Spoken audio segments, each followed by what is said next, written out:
going to see a lot more go-to-market one person where they're like at 10 million or more and having like wild like revenue per employee numbers efficiently with fewer people. But with AI, it can become way easier. Here's a couple questions. Oh, you want this? Done. Person we had on our ProductLed podcast, his name's Ricardo. And so he founded this app, like they did headshots, AI headshots.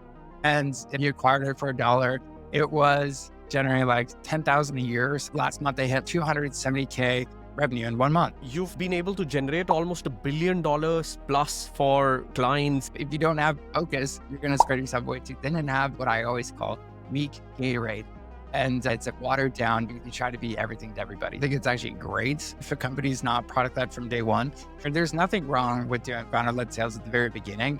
Pre-1 million ARR founder, what should they do to get to that 1 million? But definitely sum it up to founder product market fit. So welcome to Edbound with Kinner West. It's such a pleasure to have you with me today. I have been looking forward to learning so much from you. So seriously, super excited to have you here, man. Thanks for having me. Excited to dig into all things PLG and beyond. Yes, absolutely. Now, you have such a tremendous profile, career. I mean, you've done such amazing things, bestsellers to this amazing podcast that you do. If you are in a room full of investors, potential entrepreneur friends, how do you introduce yourself? How do you sum it all up?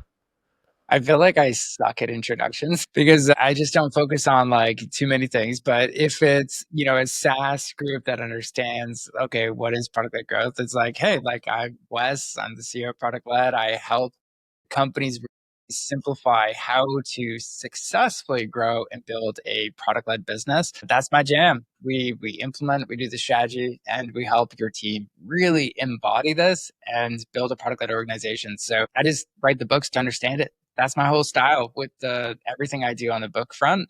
It's to unpack the best practices and really simplify things. Wow, superb. I know from the data that my team researched that you've kind of been able to generate almost $1 billion plus for, the clients and people who have benefited from what you guys are able to help people with. Is that the right number or are we way off? No. And like every year we're adding a lot more. And so that's just like the running tally of how many, how do we measure success for our client engagements? It's all self-serve revenue. So that's what kind of keeps us honest is like, okay, are we actually helping you grow your business? Because I think there's a lot of service providers out there where it's like, yeah, sure, we'll run your ads or we'll do whatever. And so we just try and really focus on that's the core metric. Okay.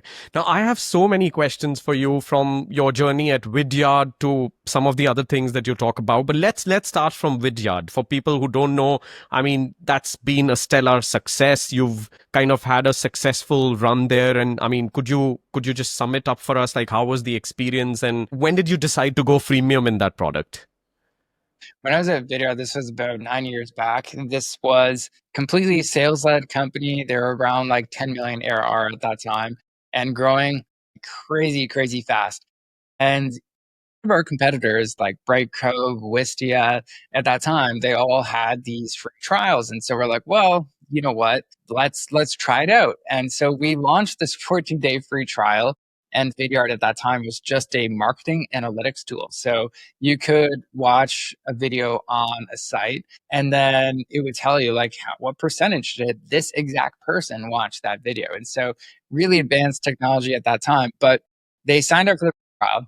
They would have to upload a video. They would have to go through a lengthy onboarding process, and then they would have to integrate their marketing automation platform. And so there was a lot of work to do.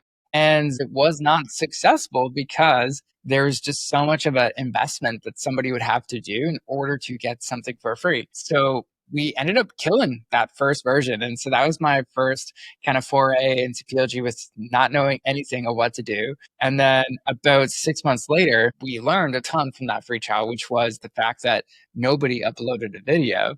And so what kind of sparked this Chrome extension, which was called Viewed at that time. Now it's just part of Vidyard free.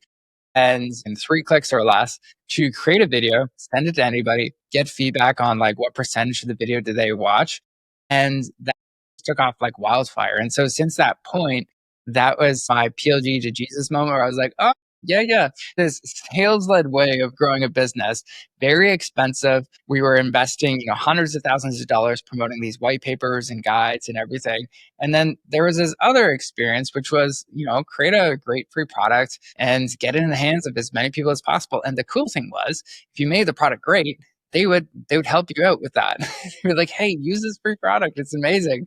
And so that's 100,000 people using it in the first year, and then millions of people have used it since then. Wow. Now, great story, and I completely relate with it. I had been a customer with Brightcove, like we'd used Brightcove and even Wistia for a while. In fact, Vimeo came out with a similar product, and I had looked at Vidyard as well at that point, and I think I'm talking about 2020. Now, how do you basically validate which product feature to go for? Are you interviewing a lot of clients? Are you analyzing just from your dashboards? Or how do you get that insight into that? Okay, you know what? We've got the first cohort of people who are trying what we are offering from for free. How do we scale that? Because I think they'll share with each other, but it's not a consumer app. It's not like Uber that you give one ride and you're going to get one ride free. So I think there has to be a machine still. What was that machine like? I guess short answer here when it comes to like how do you decide what to give away for free that's intentional. How well do you understand your market and your ideal users? For any company that's trying to decide like what the heck do I give away for free, is you zoom out, be like, first off, who is this ideal user that we're building this for? So is it like in Vidyard's case, they went through a bit of a transition from it's marketers to it's actually salespeople. And so to understand, oh, okay, it's salespeople now is the ideal user. Now zoom out. What's their ideal success state? It's like, okay, closing more deals, let's say. That's what we need to get them towards on that level. Now, if we break that down into three levels, there's a beginner level, intermediate level, and advanced level. So the beginner stuff is a problem that everyone in your market is going to struggle with. And so this is really, really important for freemium products because the whole point of this is to create massive, basically not lead capture because it's not just about getting their details. It's about helping them in some way or form where everyone's going to bump into this problem. So Vidar believes, hey, they're going to run into a problem of creating a video so they can actually create a genuine connection with those people. That was part of their unique approach. If you buy into that approach, great. If not, well, video's not for you. But if you match that criteria, but the beginner outcome is like you have to create a video. And the intermediate kind of outcome is like, okay, great. We want our entire sales team to use this. We want analytics across the board. Advanced is like, well, we're not just going to do it in sales, we're also going to do it in marketing and have this as a company-wide thing of like, how do we differentiate? We build personalized connections with everyone. So back to your question, what do you decide to give away for free?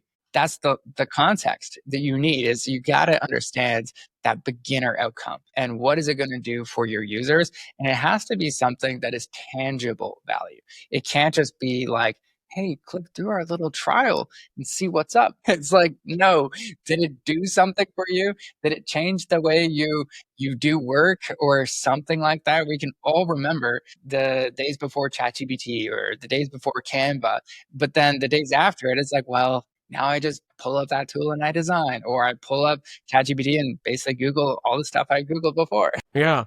And what you just mentioned, it's all the core components of product-led system. Is that right? I mean, what you just mentioned in terms of how people kind of go about identifying the audience, but could you explain the system to us once? And Absolutely. So I did touch on a few of the components, like the user model are two of like the first components, but we really start off with like the I guess the 100 foot view of like the product led system first. The system we identified is like there's these 9 core pieces that if a product led company invests in getting these right, it kind of acts as the 80/20 principle of like if you just focus on this 20%, you'll get 80% of the results of a successful product led business. And so the very first thing is really focusing on your strategy. So do you have a solid winning strategy for your business? Is it clear? Like, how are you going to win? Where are you playing as a business? Because right now with AI tools and everything else, it's so easy to create new tools that make every space more crowded. So you do have to get really, really intentional about where are we going to play? Because if you're not, somebody's going to beat you out in a unique way that you just haven't predicted. So that's the first thing. Then get clear on the ideal user that you want to go through. So in the Vidyard example, marketers or salespeople, which one? And then get even more specific. What kind of salespeople? Is it account executives? Is it SDRs? Is it BDRs? Like who are we talking to here? And then we can go through the next part of like, what is the model? What is going to attract them to get through it? And so those are just the first 3 out of the 9 pieces. I don't know if you want me to go through all of them right now, or if you just want me to go kind of step by step through them. No, I think we would direct our users to the book as well. I mean, how can they learn more about the framework? And I think I would want to dig deeper into some applications. But yeah, so what's the best way you suggest that everybody listening to us could learn more about the system? In the product-led system, one thing we do for podcast listeners like yours as a gift is if you go to productledgift.com, you can actually pick up a free copy of the audio version of the product-led playbook. And so that's just on the house because we eat our own dog food. We love giving away gifts. Super cool, man. Thank you. This is awesome. So productledgift.com. Is that right? Got it. Oh, wow. You got a dedicated for it. You didn't make like a /gift, but you got a domain for it. I like that. Now that's super cool. So let's talk a little bit more about a complicated SaaS, right? Where the moments of what is the first outcome that you want out of your ICP. So I have 2 parts to this question. Let's talk about a Shopify type product, right? Let's imagine that Shopify came to you before they'd found any of their product-led growth wheel. And they came and asked you, what is the first aha moment that I deliver? And the second part of the question is it okay for me to experiment with 2 types of ICPs and then figure out maybe 2, 3, 4 types of ICPs and then figure out, who is it that's actually the one that I want to finally zero down on? I would probably answer that in a couple different ways. So the first part I would get clear on with them is for the ICP. Let's focus there because back to the product-led system, there's an exact order of how to get the most leverage when it comes to installing the system. So if you understand your ideal user, it's going to make onboarding easier. It's going to make your offer easier. It's going to make deciding what you give away for free way easier and all those pieces. But if you don't solve that decision first, and everything else is like, well, let's go back to that first thing and figure that out. And so when deciding your ICP, the best approach is usually get as much data as you can, but don't over engineer it. It has to be something where it's one part quantitative. You're looking at all the metrics hey, which ones stay the longest? Which ones engage the most? They have the most reoccurring need in our product. Okay, great. That makes sense. Now, put on a qualitative hat, which ones are most, I guess, conducive to us winning in this market? Maybe it's an underserved segment. Maybe it's something is there a strategic narrative there as far as why it should be this person versus the other person? And you just got to pick the biggest piece here. And so I'm not saying a big company like Shopify that is they're just focused on just one. Of course, have many different kinds of marketplaces and different people using small, medium-sized businesses that are all using the platform. But when to just early stage, how do you see success with PLG? You do have to have that maniacal focus. And that does not mean anybody can't sign up if they're not in that bucket. But that does mean when you're creating the product, you're deciding, should we create this feature or this feature? If you don't have focus, you're going to spread yourself way too thin and have what I always call weak Gatorade. And it's watered down because you try to be everything to everybody. So ICP first, and then you could go to that aha moment question of, okay, now what does success look like for this specific ideal user? And zoom out, okay, that's their end game. For the sales, it was getting more sales. For, what, a lot of these small, medium-sized business owners, it's probably that, but it's mixed with, I want to sell more, but I don't want the complexity. I don't want to have all the shipments at my home. I don't want to deal with the shipping and all of this hectic stuff that you don't like. You don't want the admin. You don't want the finance stuff. So it's something like that. It's get this without that. If you zoom it out now for that aha moment, it would be the first glimpse of that. What does that look like? Is that making your first sale without it being a headache? What does that look like? And that's where you would have that really fun conversation with the executive and be like, what does that look like? And like the ICP part, you're going to look at the data, try and identify what does that look like? Is there any correlation of somebody doing this becoming a customer? And should be a very high correlation of that because they finally get it. Initially, that might just be a bit of okay, we feel like that's in the right direction. Great, start measuring it and start getting to improve upon that. And you can always change it. It's not something stuck in stone. So if you think about Shopify, one of the complicated issues that they stumbled upon, and I think I would love to have your insight on this. When you're looking at a seller who sets up a Shopify store, the process is super complicated to get to the aha moment because you have to build a landing page. You have to get your product listing done, and I'm not even talking about the offline stuff. Maybe they bought something from Alipay or, somewhere from a Chinese store, like drop shipping, right? It's a multi-threaded, multi-step process before you get to the end result. So when they give a 30-day trial, the motivated guys would build it in 2 days and launch. But like a majority of the audience is not going to go through the entire step-by-step journey and drop off. What's your take? Like, how do they find out, is it okay to just have that motivated guy come through the funnel, or is there a better midway aha moment that they could deliver, or can they divide it into installments, that building your first landing page? What would you do here? The easy answer here is you got to have good profiling questions at the very beginning once they sign up. So if you signed up for an app where it's like, hey, tell me, like, what's your goal? What are you trying to accomplish? What are you trying to create? And maybe even a bit of info about you, like, hey, are you going to use this for work, or is this a personal pet project, or what is this? Like, if you think of Notion, where you could sign up for Notion, use it for anything. It's like, well, okay, knowing if it's the difference between work or personal really impacts the next question I'm going to ask you, which is, if it's work, okay, what kind of work? Is this for product management? Is this going to be used for, your engineering team? Like, what is the main thing?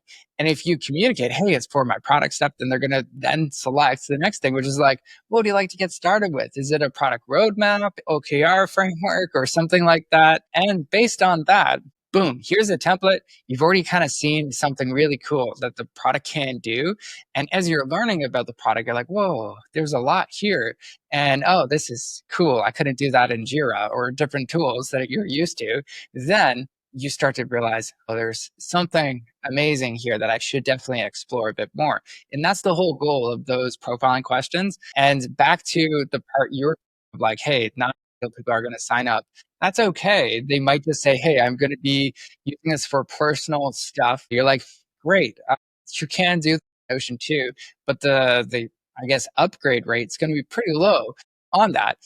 You just have that as a metric internally that you would be looking at, is like, okay, out of those 1,000 signups, only 30% of them are in this like ideal bucket, while the other 70% are not. And like over time, I would just keep your marketing team really focused on that piece, because it's like, hey, we're not just trying to get everyone to sign up for this. How could we get more of those people that have those, really juicy business use cases that they want to use our product for? Because that's where we shine the most. And if you attract everyone else, they're just like, yeah, it's a great note taker. It's like, well, it's not differentiated at all. Yeah, no, that's such a fantastic example. I mean, I use Notion quite heavily, and I never thought it like that. I mean, you go through and they could tailor, your experience and product journey.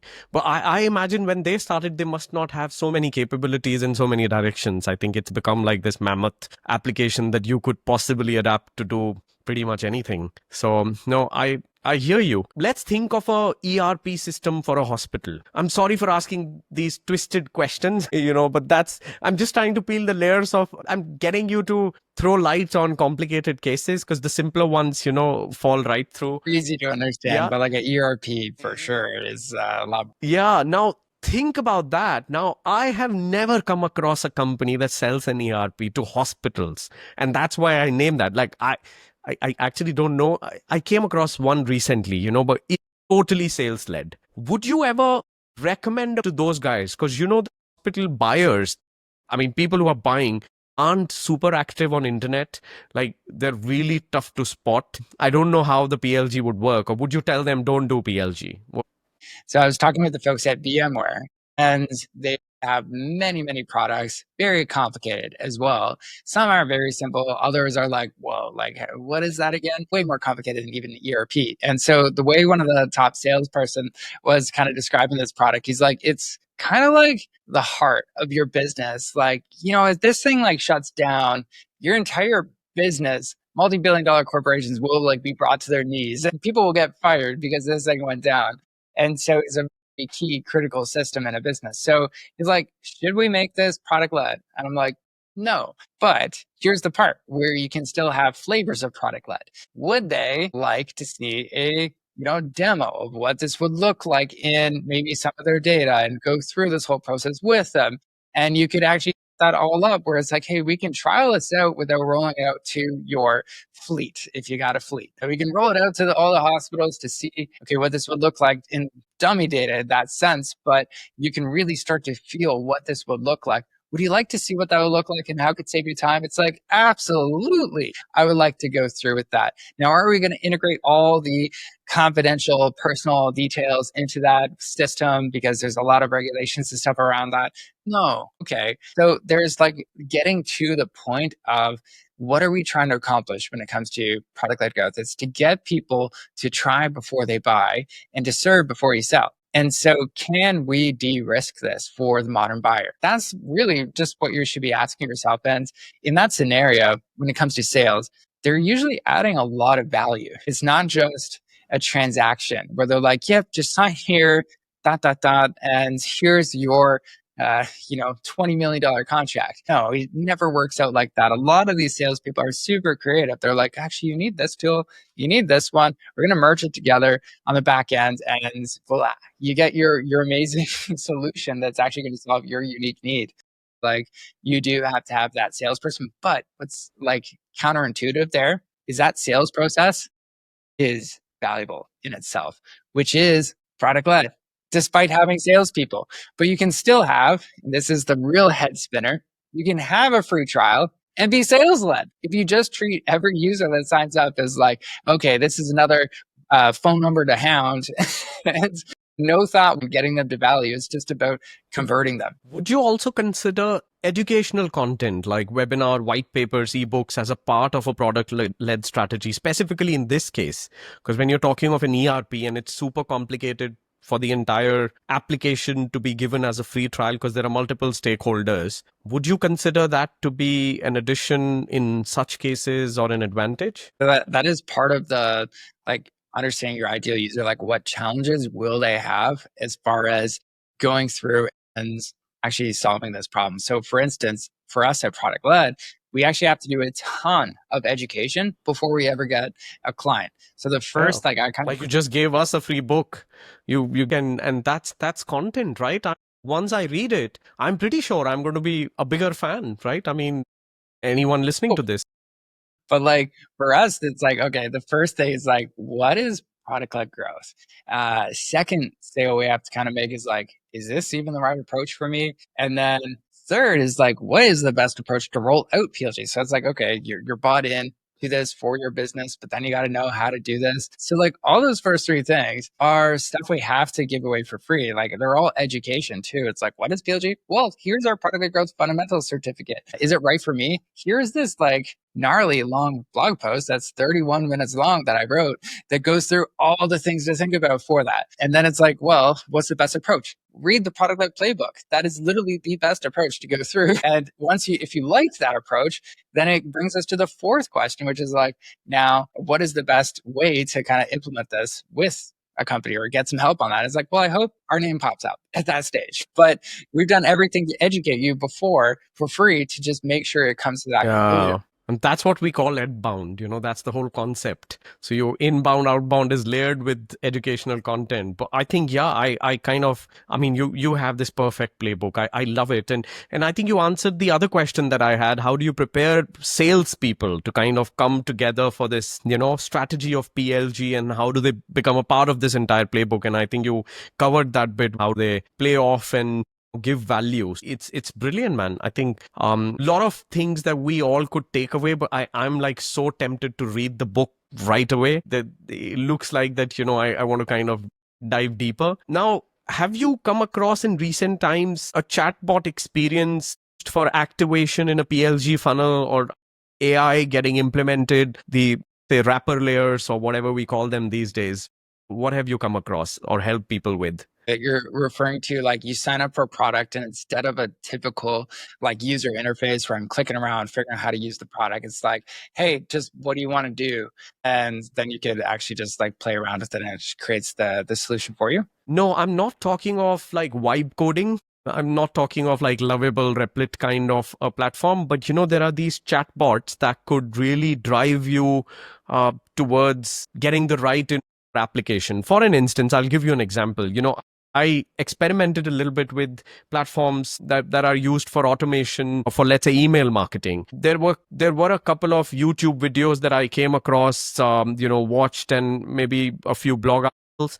Now you throw that all into a RAG, and it becomes literally a brain on top of that content. So now you can have a dialogue with it. Now I'm trying to run this email campaign. What do I do? So it's almost like if I threw your audiobooks transcript into a RAG, now it's like having you with me when I'm kind of running through an experiment in PLG, right? So that kind of a chatbot helping you navigate through a product or apply it better. And it applies really well to the ERP situation or the Shopify concept. Because, when you're building, imagine a first time seller online. Now, when you go and talk to that chatbot, it tells you, you know what, you need to start with a landing page and make sure there are these 3 sections in the landing page. So like that. Definitely. Now, I have seen those. We have like created a bunch of those, like to help people implement the ProductLed playbook. But the part where I'm realizing maybe this is either just how we're developing it, which is not the right approach, or it's a big opportunity for applications like this is a lot of times people are not sure what, like they don't know what they don't know. So like there's that big zone of like what they need to know, but they don't even know how to ask the question for it. So that's where it's like a chat interface is amazing if you know what to prompt it. And so if you don't know what to prompt it, then you only get the stuff you don't know. And that's actually like, yeah, it's 25% of the stuff, but it's not the other missing 25%, which is what you really, really do need to get to the outputs.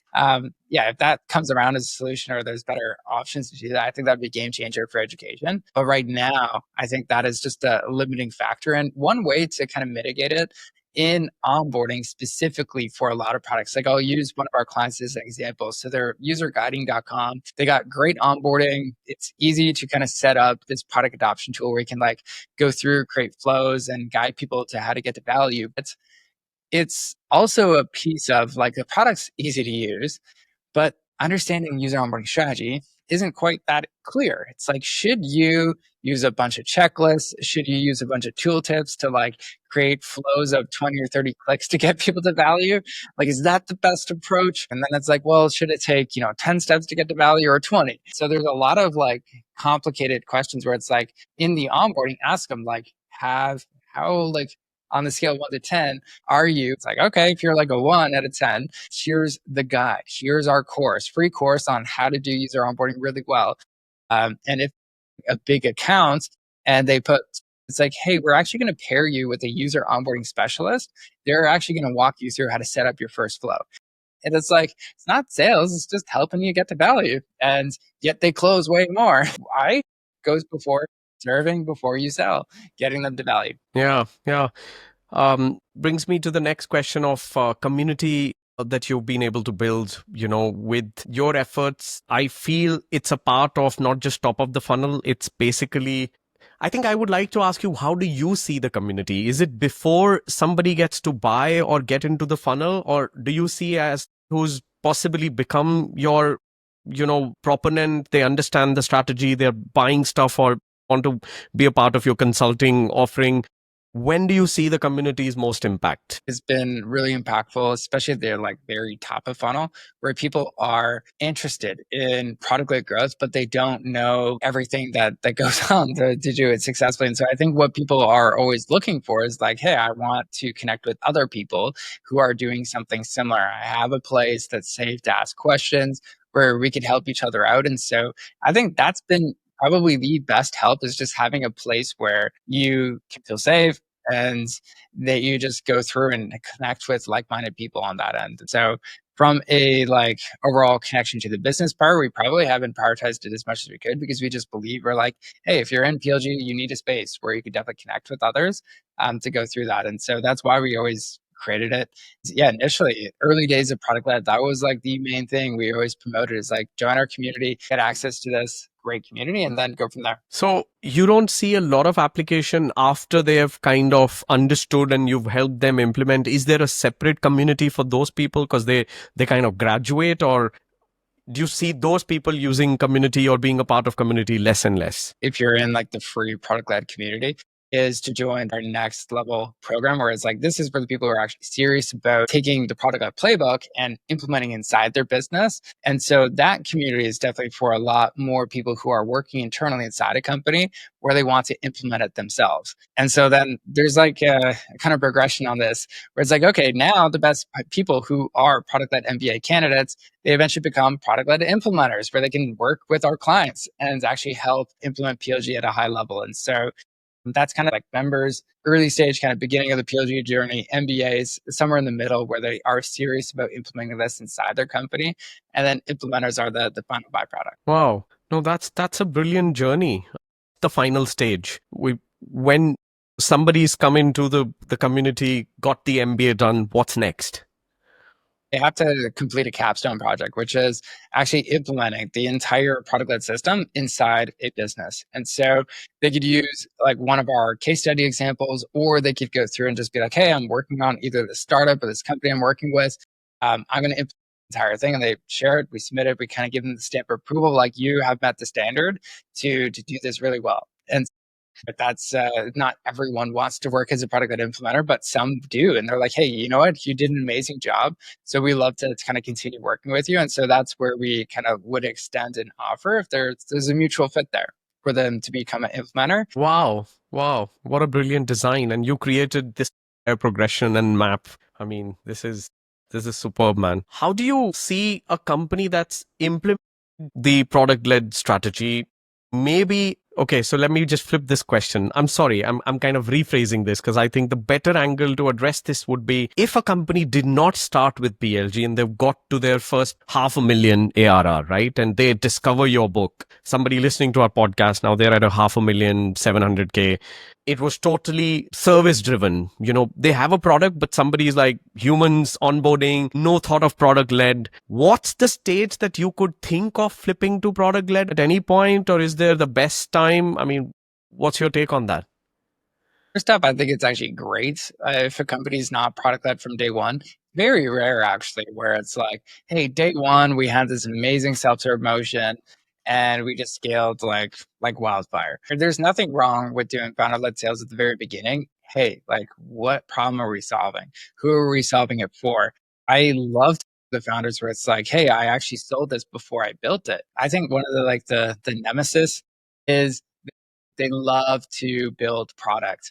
And so they spend all their time there building, building, building, but then they don't spend enough time on like, dude, does this have market match? Do we have product market fit on that end? And back to your example of if you're between 500 to 700K, I would start looking at like, well, how many customers do you have? Is this like 2 clients? If so, okay, we don't have product market fit because that's just not enough quantity. But you would start looking for, okay, do we have a reoccurring need here? Is there like a good semblance of product market fit with the same kind of people?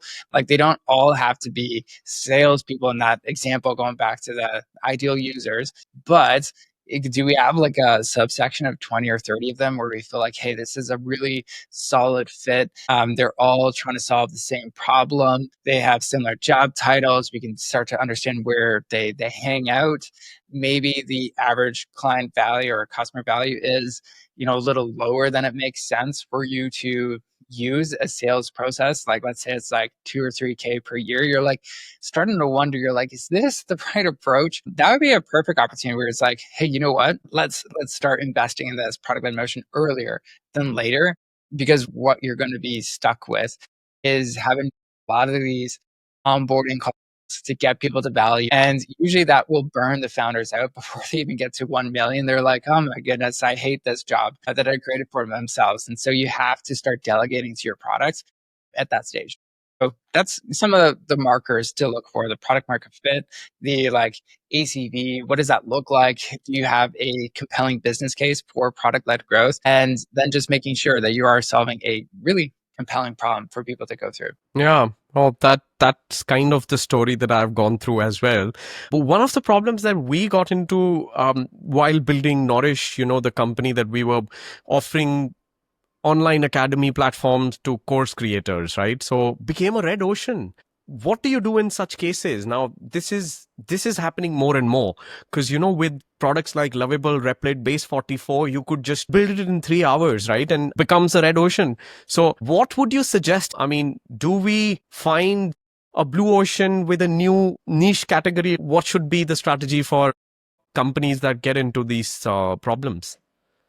It really comes down to we always in the product playbook and the strategy component have like three modes. We try and get every company to discuss and define like what are those and like how are you going to win in your market.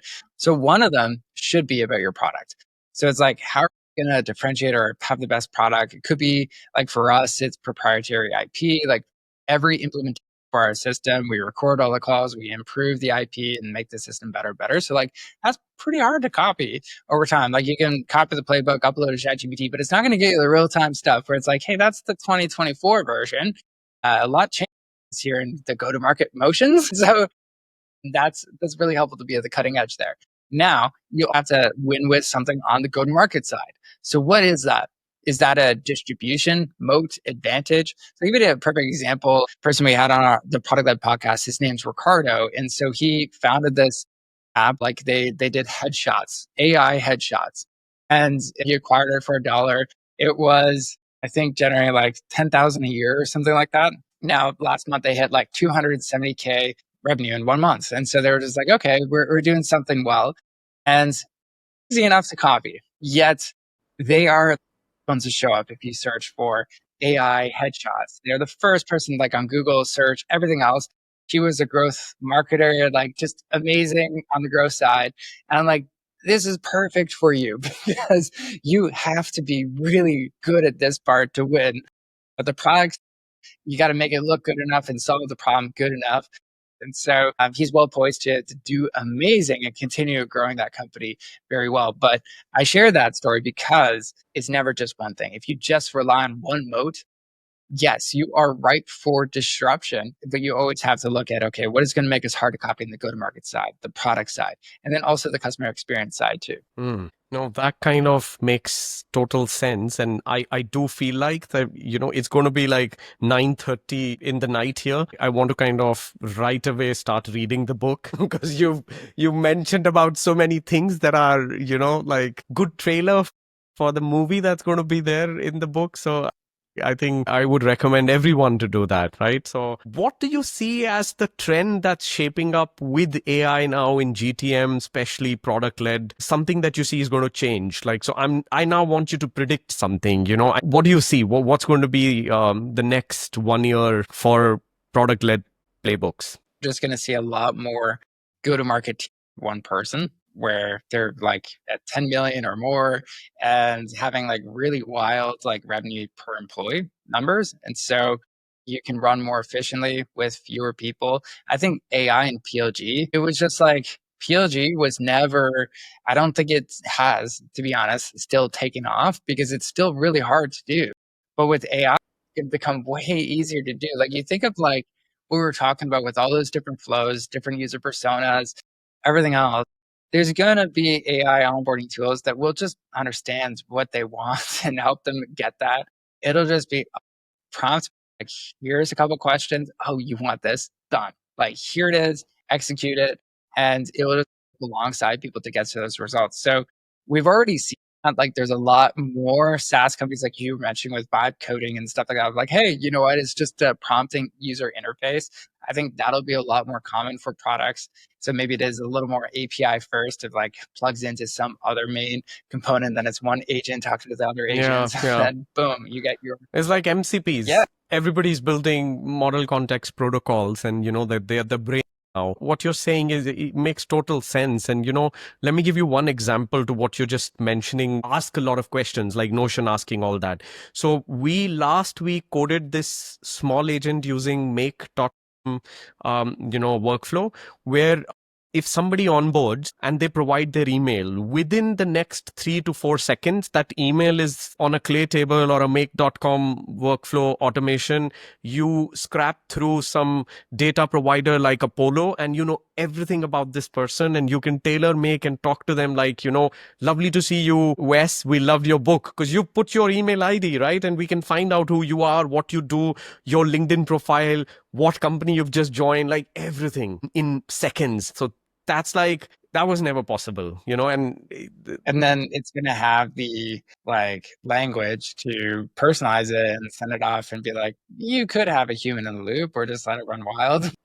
Yeah. No, humans are going to be avatars. Like I've got this Heijen avatar of mine that moves hands just like I do. So I think we'll soon be not able to make any differentiation between what's real human and what's not human. Interesting world for sure, though. I think I'm kind of looking forward to it. Last question that I want to ask you, and this is, a tough one, because I want you to give me just one suggestion. Pre 1 million ARR founder, what should they do to get to that 1 million? They're stuck. What's one piece of advice that you've always found is the most important one to implement? I would definitely sum it up to founder product market fit. This is like really important. What I mean by that is, as a founder of at pre 1 million, like it's still, you got a chip on your shoulder, you got to prove something, like as far as like, am I solving a useful problem? But there's businesses out there, but which one is right for you? Like which one is the kind of like infinite game where you're like, I get energized by this. It's something you're gonna do on the weekend anyways. It's something like you get a lot of joy from. And so it sure will be a grind. There will be a lot of that time. But I think having that conviction and commitment behind it all comes from like, is this the right thing for you to solve? And in a world of abundance where you can create anything, I think that's just going to become much more common. Is like, yeah, the 1 mil ARR is, there's going to be so many kinds of companies that are in that bucket pre PMF, but it's like, it's right for you to solve. What do you actually care about?